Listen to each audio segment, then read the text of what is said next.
I just graduated with a degree in fashion design. Yeah, I was also a student athlete at the time. Oh yeah, what during college. were you? What was your sport? I played softball. Oh wow, For 15 years I've played. wow. Anyway, I'm like lucky. I've never had any like injuries on the field. Yeah. Like, knock on wood. Yeah. Well, speaking of which, well, thank you first of all for volunteering your time. Yeah, no problem. I'm glad you haven't had any serious injuries, but have you had other interactions with our healthcare system, and what have your impressions been? Well, I would say like definitely throughout school it was a little intense, like as far as like going through the insurance process. Like, oh yeah, you weren't able to attend or like participate in your sports programs without being on the school insurance. And that would often be like another like $2,000 on top of what you would be paying for tuition. And oftentimes like I would have like Medi-Cal or things like that, and Medi-Cal doesn't cover it because it's like if you have a serious injury on the field, it's not going to cover it. Right. So that was always like a big struggle. And then it'd be like, well, I'm perfectly healthy, so like why do I need to pay so much more money? Yeah. Like, you guys should be paying me for being healthy. You know? Yeah, yeah. And did you ever end up having to use it, even for minor issues or getting a prescription or? Yeah, a prescription a couple times, and like for my my vision and things like that. But so thankfully I did have it. It definitely was like, there was some obstacles for sure. Yeah, like what? What did you experience? I would say like trying to find the right doctor is really tough. Like, no matter how many like times I would search online, like through Medi-Cal, like how to find the right doctors, like there was no like generic website that was like, okay, go here, or like there was nothing where I could put in my zip code and just see like the list of everything. It was really frustrating. So I had to like call every office like one by one to make sure, oh, do you accept this? Do you accept this? Right. And it's just like so exhausting. It makes you be like, okay, maybe I'll just handle it on my own type of thing. Yeah.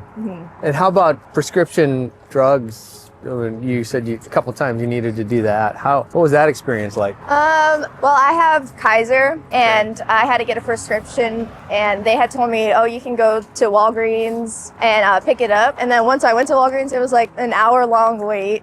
Ooh. And then once I got to the counter, they're like, we actually don't accept Kaiser, and you're gonna have to pay for this now. Or like, or they were not gonna give it to me at all. And it was like, over the phone, they're like, oh yeah, it's gonna be fine. It's like, why wouldn't you just tell me like maybe to go to CVS or like someplace else? I guess I could have gone directly to Kaiser, but it was just like, it was something I needed immediately. Yeah. And like Walgreens was like closest. So when you finally did, you mentioned it was hard to find a doctor. When you finally did get to the doctor, what was that experience like? Sometimes it can feel very like commercialized, like get you in, get you out type of thing. Yeah, I wish it was a little more personalized.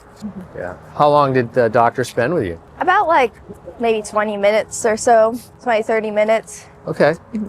What gives you hope and what worries you about healthcare now, like when you look into your future? I hope I get a really big job so I can afford insurance for myself.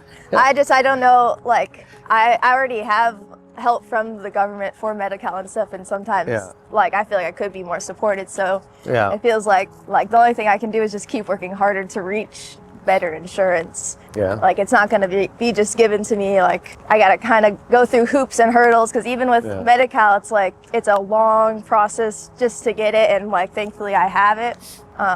Yeah, definitely like something to keep in mind when I'm thinking about my future careers and things like that. So that's both a hope and a worry. And anything else? Hope that you will get it, and a worry if you don't.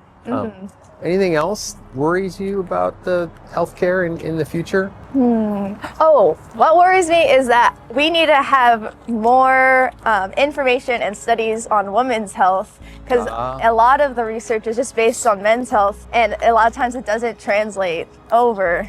Right. So that's like a worry of mine, is like I really hope that we continue to advocate for women's health. Yeah, so that they're making decisions based on evidence about how it works with women. Yes, exactly. As opposed to doing things that would work for men, but who knows if it would work for you. Yeah. Great. Well, anything else on your mind when it comes to healthcare? I would just say I just try to stay the healthiest I can, try to take my vitamins, eat fresh fruits, eat fresh veggies and stuff. Good. So that if I ever come into the situation where I need extra help with my health. Like I'm already like in a good place. So just trying to create like a strong foundation myself. That's what's most important for me. Well, good for you. Well, Cailee, thank you so much for spending a little time on this, and I hope you do get a great job. Thank you. Me too. and you do get great health insurance coverage. But, yeah, I would love that. All the best. Thanks. Thank you. Yeah.